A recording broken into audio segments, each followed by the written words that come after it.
And welcome everybody to this week's episode of In the Library of Graphic Literature. And today we're going to talk about some comics that Wallace has, possibly new ones. Do we have new ones? Yes, we do. We have new comics. Oh, I just arrived by Boom Tube. Whew.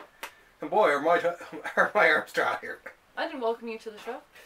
Oh, well, hang on. Let me welcome, Wallace, right? hang on. Oh, thank you. Well, actually, yeah, we got some new old comics. Actually, the latest ones of these just came in the store today, but I picked up these. These were the EC comics, the latest in the horror series from Oni. And let's see who in this one is. Jorge Fornes, artist. J. Hultem. I hate having to read people's names. Me too. Chris Condon, Peter Krause, because I usually screw them up. Sorry. I can't remember anyone's. Stephanie Phillips, Phil Hester, Brian Azzarello, who I do know, and Vlad Legostave. No, Vlad. Anyway, Vlad and Brian. Anyway, they're really cool, sort of short horror stories. The art in them too is actually exceptionally good. I'll give them that much. This is, like I say, the latest one. They're all really cool short stories with some sort of grotesque ending to them. So I would recommend this. What is it? Epitaphs from the Abyss. And then there's Cruel Universe. I love the names. Cruel Universe. Oh, there. And this one has art from, let's see, Matt Kint wrote one and Kano did the art. Matt Kint is one of my favorites. And Corina Bechko and Caitlin Zarsky, Chris Condon, Jonathan Case, Ben Winters, and Artem Topolin. Oh, I love that name. Anyway, very cool stories. I'm still got to read these. I got to actually pick up the other ones tomorrow at the store. But yeah, they're kind of neat. Very nice. So these are the #1 issues. I had the last time I showed the #2 ones, right? Forgot the #1s. Yeah. Well, I didn't. I'd forgotten about the #1s, and then I had to order them back. Well, actually, they still had some left over. So, and speaking about having to do something over again, I actually picked up my copy of XFactor. This is the one that we showed at Dennis's place, where we opened a book. So I actually picked up my copy, and I'm actually reading it too. This is one of my favorites. It's XFactor. They brought back Jean Grey. She had died as Phoenix, and of course they brought her back through some shenanigans. Actually, it wasn't too bad. Sometimes when they bring a character back, it's really stupidly done. Oh, this was one of my favorites. The Angel. Oh, that's nice. Comes crashing down there by Dave Mazzucchelli. He did one of my favorite Batman comics of all time, Year One. And he did one of my favorite graphic novels, Asterios Polyp. Anyway, the art in this is by one of my favorite artists of all time, Walter Simonson, who I actually got to meet and get an autograph from. And a couple of the stories were actually written by his wife, Louise Wheezy Simonson, as they call her. Who's one of the most beloved people in comics. Everyone loves her. Have you all gotten the chance to see the new Marvel poster yet? Because we think it's AI. It's probably definitely AI. Yeah, I've had a lot of people, because I kicked up a lot of crap online with that. But it was just like, well, you know, because then I checked against some AI detectors. Some of them said yes, some of them said no, and it's just like, but I mean, it really looks like there's 5 fingers on one hand. This one guy was trying to say, well, it's you know, it's the way. But then again, when it came out again later on in the day, it'd been cropped, so that was gone. That's what I noticed. They tried to crop it so you couldn't really tell, but like it's still there. Oh yeah, and it's just like, well, and what I say in the case for all that, and it's just like, if you want to prove it different, show your work. Like, show us because I mean, you see when I'm drawing and you see the penciled and it being lettered and stuff like that. It's just like, even show the original artwork. Well, they probably did run original artwork through AI. Yeah, but and it's a bit of a rip-off of what is it, the Sons of Anarchy poster was very similar to that, right? No way, but it's kind of hard to make anything original these days. Well, not if you use your imagination like me. Well, yeah, and there were some people, Sam from Canada here, we had a bit of a debate. And I mean, he had one, like I say, one detector said it was, and I tried a couple then. Because I tried one that said it was 80% definitely AI. Then I found another one said it was 70-something%. Then another one said it was human done. And it was back and forth. But funny enough, Sal Good, he'd posted a, was it Tears for Fears, the band. Their latest album has an AI cover, and he proved it. And of course people were like, oh no, that isn't. And what I did was I ran the album cover through it, and it had like Tears for Fears written on it or whatever. And when the text was there, it read it as human made. But when I just took the picture itself and cropped it, it said it was AI. So it's just like, oh, okay, so there are, there's a little bit of screwing around there, right? Yeah, it hasn't been very well known for being able to spell right. Yeah, no, or think, or do anything right, right? It's just like, AI should be kept for like, watching people's license plates to look for terrorists and that type of crap that we really couldn't be bothered doing. When, with art, it's the last thing AI should be doing, right? Because it sucks at it, right?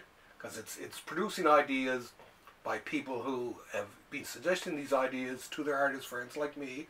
I've had it many times. Oh, you should do this drawing. And it's just like, well, I'd sooner blow my brains out than do that drawing, right? It's like the main thing I'd like to see AI do, that robot from the Jetsons. Mm-hmm. Like, have them situated in nursing homes so you don't have people sitting on, like, their pee plates for 4 hours. Yeah, and talking to them and stuff like that. Yeah, at least put it to some good use, right? Mm. Instead of evil use, right? Oh, but even then, there's what we should be doing with the young people. Stuff them into the old age folks' homes to talk to the old folks, right? Or mix the daycare with old folks' homes like they do in Europe, right? Mm. But yeah, it was a fun day. And Salgood says, "Isn't there something you could be doing with your time?" I said, "Well, yeah, I'll get back to my penciling." But I said, I'm just trying to save the world from AI. Good luck with that. Yeah, good luck. It's been completely taken over on Facebook. Yeah. Oh yeah, and telephones. We were talking about that earlier. How the heck do you need AI on the telephone, right? It's in the camera. Yeah, I guess. And all the data scraping. Yeah, well, exactly. And it's funny because, what was it, the LinkedIn? I've been trying to actually delete my account, and it hasn't done it because they've started to scrape people's data without asking. They've basically said, oh, you got to opt out. It's just like, well, shouldn't you be asking us permission, not saying, oh, we're going to do this, and you have to opt out. And then when you try to log in, you can't log in to their thing to opt out. So it's just like, so any of you out there with LinkedIn, yeah, get rid of your accounts. Or I just, and even for people who do have LinkedIn accounts, who actually uses them, right? It's probably the most useless social media site out there, right? Alright, well, let's back to the topic. Anyway, back to the topic. Oh, this is a cool one. This is the Simpsons Treehouse of Horror, Volume 3. And it has a glow-in-the-dark cover, which is really cool. But what I like about this one, actually... I'm sure the back is cool. Oh, yeah. The back is cool, too. There we go. Now, what I like about this one, and this is the one I've been waiting for, actually, was there are 2 stories in this.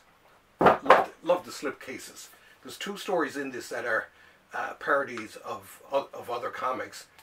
And let me see if I should have actually had this notated. And one of them is a parody of the Tomb of Dracula, and they've gotten Gene Colan and Marv Wolfman, who actually did the Tomb of Dracula comic for Marvel.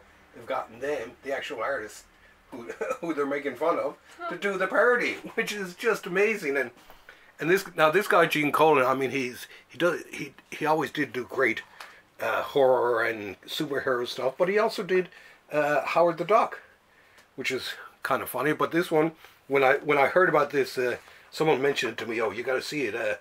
They've done a Tomb of Dracula Simpsons parody, and I've been waiting for it. I thought it was in one of the earlier editions, which I picked up and went through them. And actually, a lot of these are actually pretty funny.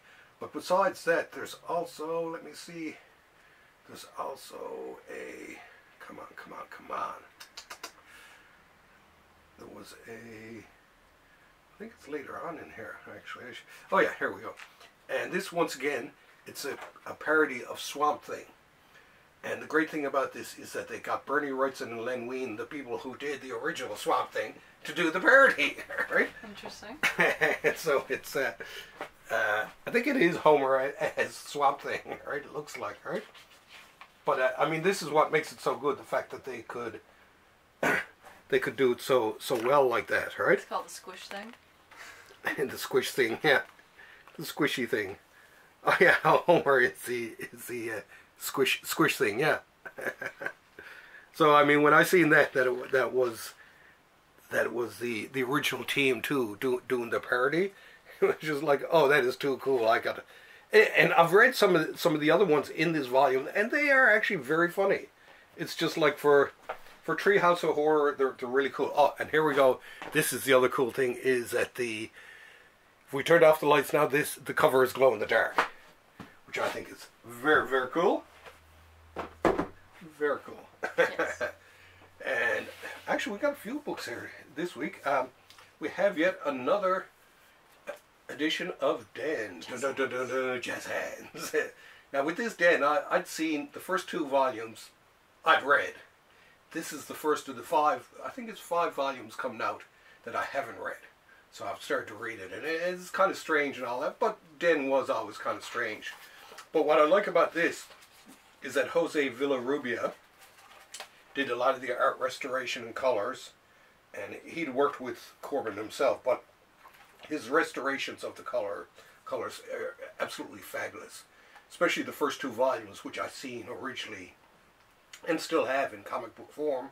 And when I read his reconstructions, it was just like, oh my God. The definition's incredible.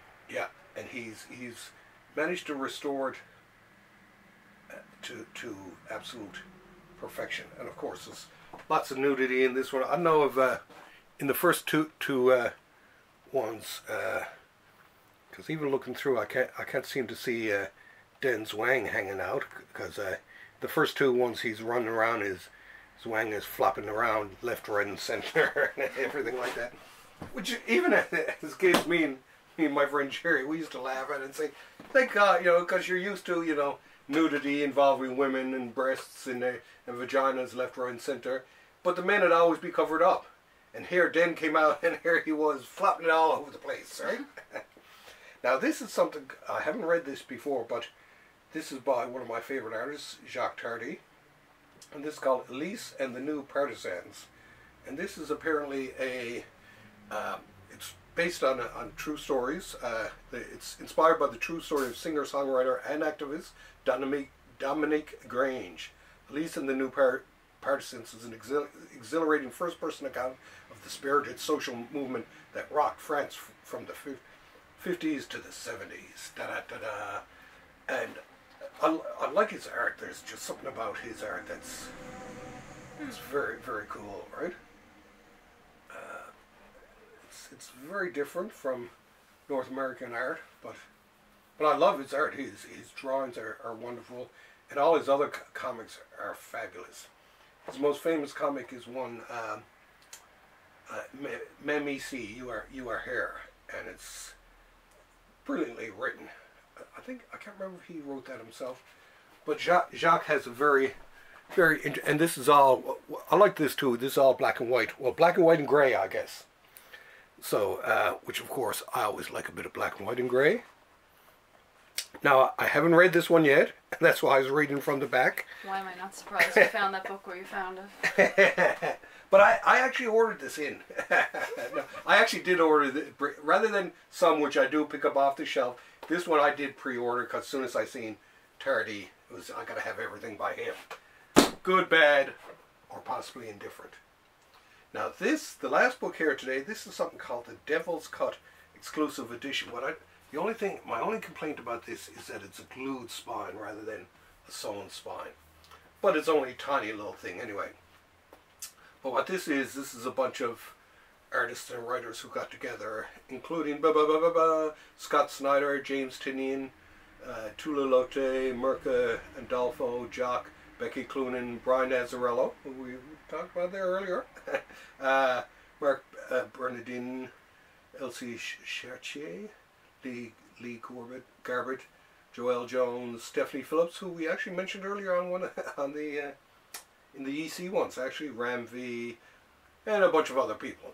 But it's, you know, once again, these are like little short stories.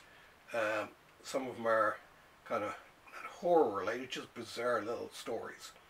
But they're still kind of cool. I gotta say, I kind of like them. I just wish they'd put out more, you know, more stuff in a collected format with, you know, in a nice collected format. I like the collected format, but for God's sake, you know, make it a bit thicker and add the sewn binding. Oh, there we go. There's all the people involved. All of them good-looking folks. You know, Jock. Look at that Jock guy. Now, Francesco Francavilla, he did a drawing. Maybe he's, I don't know. Maybe he has issues with with being photographed or whatever. Who knows, right? Anyway, The Devil's Cut, exclusive edition too, apparently. I don't know what makes this exclusive, you know? This is from DSTLRY.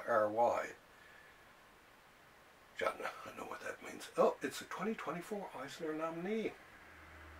And get that. Now, at the comic book store, and it's going to be next week's show, will be the latest EC comics. And I know that there is a couple of other, one or two books that are coming my way too. Hopefully. And we're getting closer and closer to our 300th episode. This is 293 or 294, whatever. And you just crested it 2 episodes ago. You crested the 75th episode mark. Congratulations, by the way.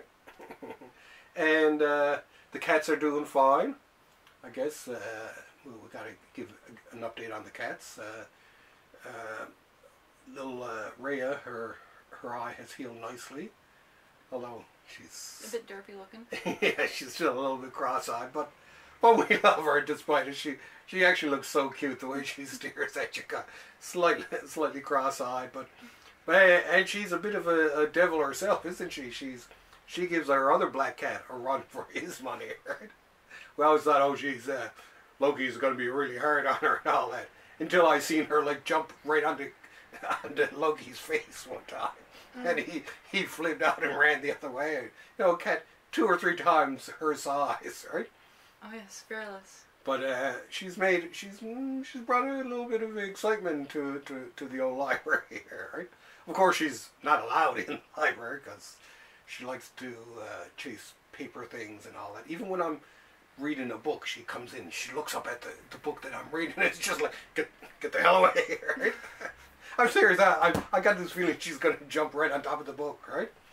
But yeah, she's a darling, and I guess that's all the news that's fit to talk about, really. We'll be having another jam now coming up in another couple of weeks, and then Halloween. Yes, hug your cats, hug your dogs, and if you don't have any, hug yourself. Yes. Okay, thanks for having us over. We love you. Bye.